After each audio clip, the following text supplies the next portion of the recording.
pelanggaran etika, maka itu adalah mendasar. Bila tidak, maka ke bawah, ke seluruh rakyat, semua akan kompromi. Dan praktek orang dalam yang tadi saya sampaikan akan merusak sendi-sendi kehidupan bernegara kita.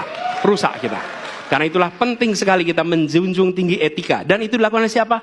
Dari mulai calon presiden sudah diuji. Apa dia kompromi atau tidak pada etika. Okay? Lalu bagi anak-anak muda. Anak-anak muda, kita semua menyadari pemilu ini tentang masa depan. Anda pemilik masa depan. Saya yakin Anda akan memilih yang serius untuk jadi presiden. Bukan yang main-main untuk jadi presiden.